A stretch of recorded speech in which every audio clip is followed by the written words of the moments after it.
Ladies and gentlemen, we have with us now Mrs. Sushma Paul Burlia, co-founder and chancellor APJ Satya University, speaking on the education policy in the new normal. Mrs. Sushma Paul Burlia is a leading woman entrepreneur and industrialist of the country who has made outstanding contribution to the cause of industry, women empowerment and education. She is the co-promoter and president of APJ Satya and Swaran Group, a leading industrial and business house with diversified interests in India and abroad, and chairman of the APJ Education Society, which runs 24 schools and higher education institutions across the country. She is also the chancellor and co-founder of the APJ Satya University, India's first industry-centric technology and liberal arts university focused on research and innovation. Currently also the member of board in the Ministry of Micro, Small and Medium Enterprise under the Government of India. Over to you, ma'am.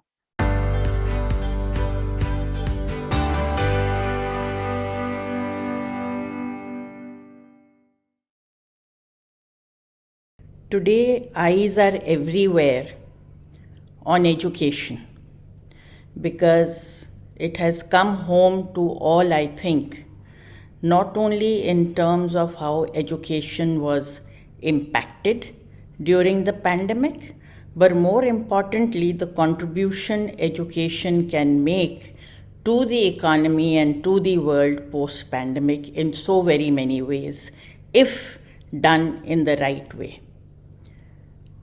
In that context, we are today poised in India at a very interesting time in history.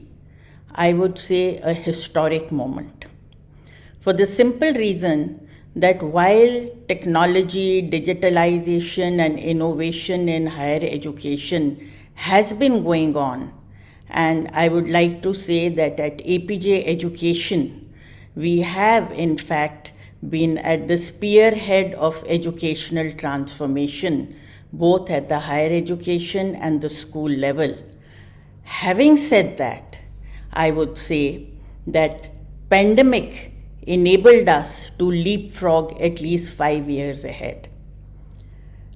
New education policy that is now coming into place, announced just before the start of the pandemic as we know it, certainly is revolutionary and has in fact encapsulated many of the transformational endeavors that we led at APJ. But during the pandemic, we at APJ, though we initiated a computer in a classroom by 2015-16, all our classrooms, schools, colleges already had a computer in place. There was a lot of teaching, learning around that. We were fully on cloud in 2010. We were already experimenting with a lot of learning management systems, but nevertheless, a lot of work on learning management systems as well as smart campus tools, digitalization, utilization of artificial intelligence were tools that we were experimenting with and we were hoping to implement in the next 5 years, so to speak. Pandemic allowed us almost overnight to put them into place and to sensitize all our stakeholders, the students, the teachers, the parents, into the use of and working with many of these innovations. It was a learning process even then for us because obviously not everything worked wonderfully. And as we went along, we were able to better understand that what worked and what did not work so well, and then be able to innovate along the way. It is in this context that I feel that the pandemic, in a way, for the education sector was an opportunity in a crisis. If we look at it, it turned an evolution into a revolution and incremental steps into a transformation. Today, when we are poised in a place where the only constant is change, And every day we are being flooded with knowledge from almost every direction. We find that the way today's students learn, whether it is at school or in colleges, has completely changed. Today's student, to be engaged, needs to have an engagement of all their senses in every way. The old methodology of classroom lectures and interaction is no longer sufficient to hold them engaged. It is no longer that they are looking for knowledge only to their teachers or their classmates. They are being bombarded with knowledge everywhere. So what value addition does an educational institution bring in? And how does it work and engage the student in a manner that the student is transformed both as a human being, as a good citizen, as somebody who's knowledgeable and skilled enough to be able to work in today's industry, which itself is going through a revolution. We hear everybody talking about Industry 4.0. All that it means is all the digital innovations, technology, processes are being implemented within industry as much as they are being implemented anywhere else. So having said that, it actually means that we need to relook and reinvent at how we are integrating offline, online, virtual education in different ways. And accordingly also, what are the kind of policies that are needed to enable them to be able to implement it in the best possible way for the benefit of all. If we look back at the pandemic, one of the greater challenges also was, and I'm not now talking about so much of APJ itself, but if we look at the country as a whole, I must commend the government as well as the authorities who behind the education scene in India, especially higher education, because they made themselves as flexible as they could. And keeping in view the flexibility in the new education policy, although much of it is still to be implemented, nevertheless, government has been talking about Diksha, that is the Swayam TV related education through the radio, different kinds of study material for differently abled, and so many more initiatives which basically focus on alternative modes of learning. They have gone so far as to say that in a traditional education system so far that we had been following, I'm not talking about the distance learning and other modes that have been permitted selectively, but as a mass, as a whole, the traditional learning systems, they have also gone and said, all right, 40% of it could also be provided virtually or through MOOCs or through other means. But that isn't enough. While the new education policy is very, very welcomed, a step in the right direction, first of all, we have very many years to go before we see real implementation on the ground at the central, but more importantly at the state level. Meanwhile, what we definitely need is an enabling policy that has the necessary flexibility, which is a guidance to the institutions, wherein they can work with all the different alternative modes, mixes and matches of hybrid learning. For the simple reason that it's a misnomer to think that you can actually talk about offline and online courses. It doesn't happen that way. Offline courses may have elements of virtual education, and virtual education may also have elements of physical contact. So really, it's as we go deeper into the kind of innovative opportunities that are coming before us. And there's a lot that's happening there, whether we are looking at artificial intelligence, we are looking at so many other innovations and technologically available instruments in the hands of educators. They are still in nascent stages. At APJ, we've been experimenting with some of them, certainly. We've already, for example, used AI-enabled solutions and have found marginal success, particularly in plagiarism detection, language transcription, technology teaching, and even complex examinations. However, we will see the true impact, for example, of machine learning in AI education only in the next few years as novelty technologies and use cases slowly become the norm. The spaces we are truly excited about really is around learning need identification and examination analysis. And in that context, the definitive work which we need to work on with help of big data, where there's a big opportunity for government to help pool anonymous learned data to help train modern machine learning engines on large data stores to accelerate development. So, what I'm trying to say is that there is so much happening over there. It's impossible to have rigid policies enshrine any of this. And therefore, we need a process as the NEP is being outlined and implemented down the line. As they always say, the devil is in the details, really. If we look at the education policies that India has in the past and some of the institutions that are in place, if you actually look at the original acts, they were pretty good for their time, honestly.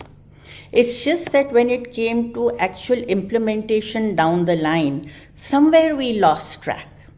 So in the same way, I think this is the time that we need to be conscious and make sure that we inbuild enough flexibility for institutions at local level to be able to customize and work around solutions without compromising learning outcomes. One of the biggest learnings during the pandemic was, interestingly enough, it should have been obvious, but nevertheless it was very much outlined to us that education, as we always suspect, is really around the teacher. Classrooms, other tools don't matter so much. What matters is a good teacher who is not just somebody who's imparting knowledge, but somebody who can actually help students, facilitate students to learn for themselves and to learn for life. In this process, of course, it was very interesting for us, again, because we found that many of our teachers who might have been extremely good in the classroom had to rethink and rework their tools and technologies and the way of approaching the work on a virtual mode. Fortunately, all our teachers had been already well trained in technology. So that was one step that, we did not have to contend with. But at the same time, they definitely needed hand-holding, they needed workshops, we needed to figure out virtual platform techniques as well as ethics systems. And very interestingly, also, how do you evaluate and assess students through virtual learning? So the challenges that came in was, first of all, keeping students engaged. And how do you do this without sacrificing the content of what you want to come across?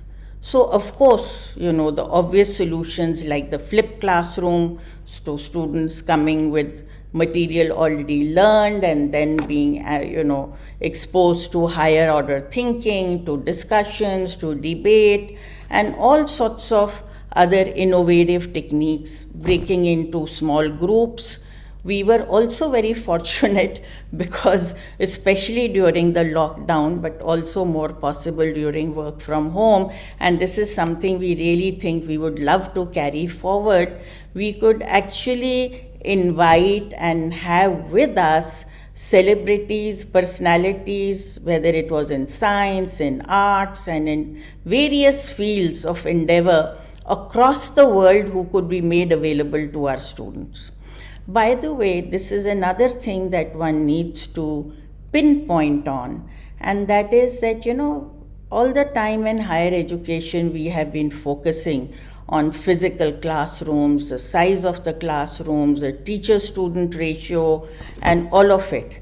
Frankly, it doesn't make too much sense when you think about it, because ultimately what matters is how a student is being engaged by the facilitator. I have seen people on virtual platform being able to engage 100 students at the same time. Not that's what we would advise, by the way. Virtually, frankly, is a platform where a smaller number leads to better engagement. And we have to think around, again, how to make that possible in the normal course of imparting a particular course or a degree progression across any university or college. But having said that, what I was trying to get at is there is a huge opportunity here, not only for students from great institutions to be able to have access to great people around the globe, but also for students in education institutions which may not have access to the best of the teachers who are based in remote locations and so on, but wherein they are able to hear lectures from great teachers and be engaged accordingly. But coming to it, so again, assessments. Now, how do we assess students on a virtual platform? And here I must compliment and congratulate our team at APJ Education, the IT team, the controller of examination, and all of them who really worked hard to be able to come through a foolproof system, almost as much as any system can be, to be able to conduct a fair examination. And the examination, for example, at our APJ Satya University is not just a simple written exam always, because every course curriculum has end of semester written exams, of course, but they may have a jury assessment, they may have other forms of assessment as well.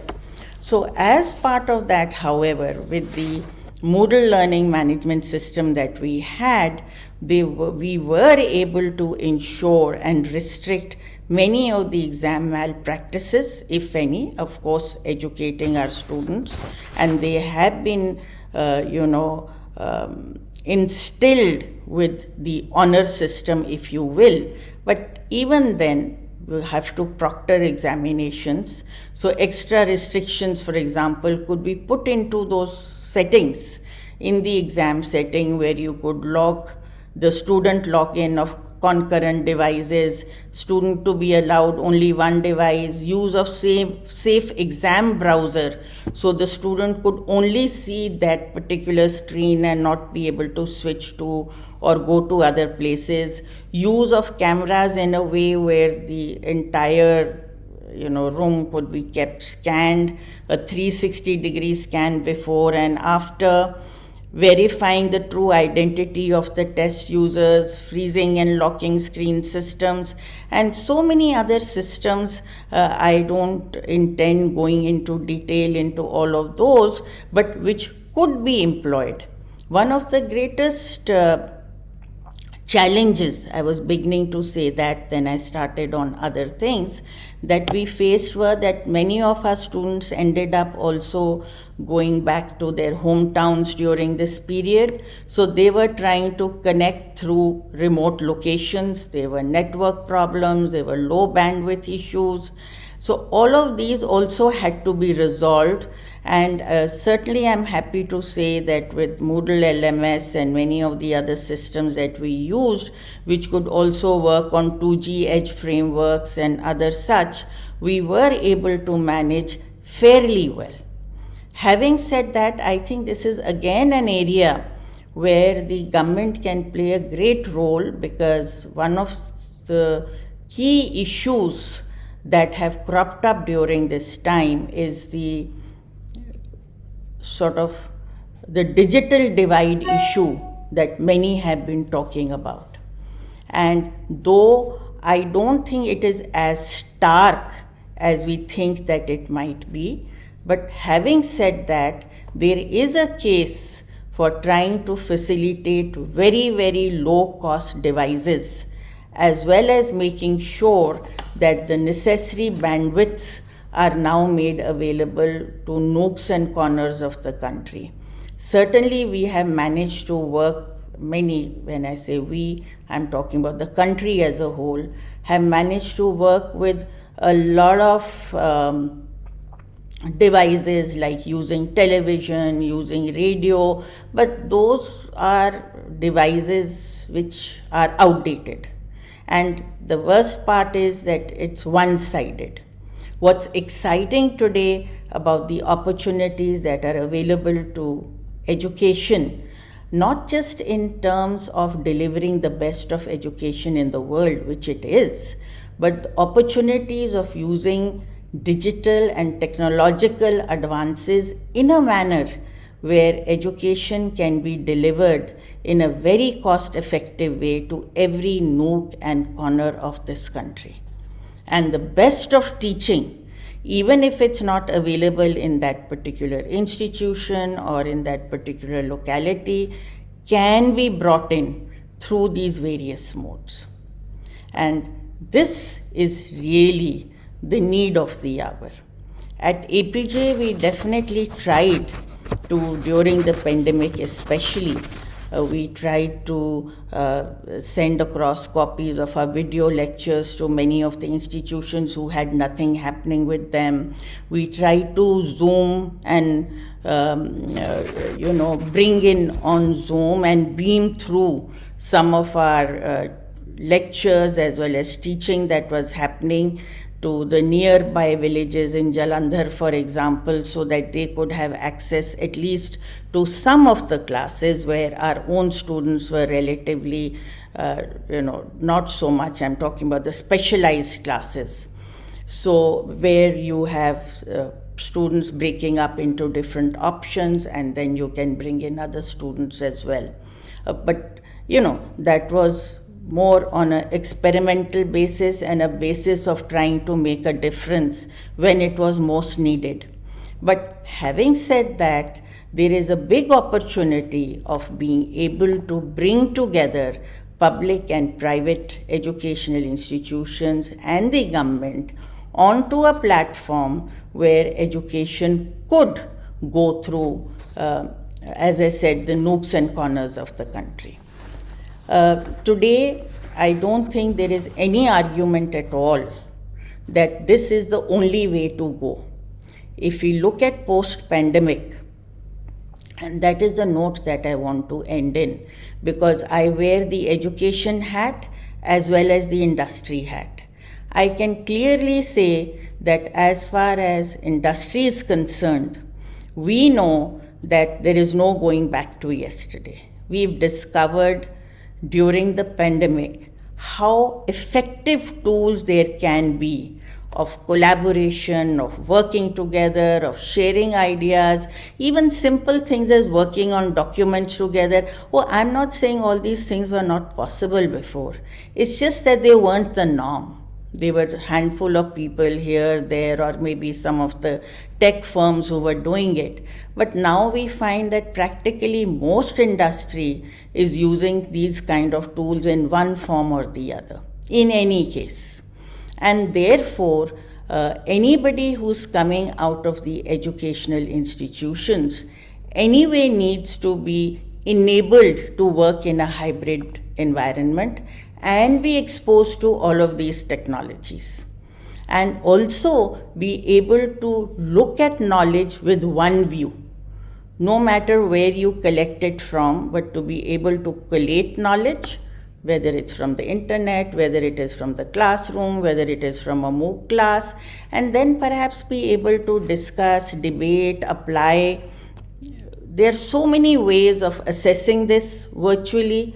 I mentioned some of the proctoring and other techniques we use, but also techniques like using higher order thinking questions, application questions, making sure that we have those, their submissions safely saved. So no, not only that they are marked, but the students can go back and they can see how they can improve themselves. Now, all of these are traits and values and skills that students need to have imbibed to also be successful in the world of tomorrow when they go out for work. So I can only say that it sounds like a lot, but as they say, start with what is necessary, go on to what is possible, and soon we may find that we are doing the impossible. Thank you very much.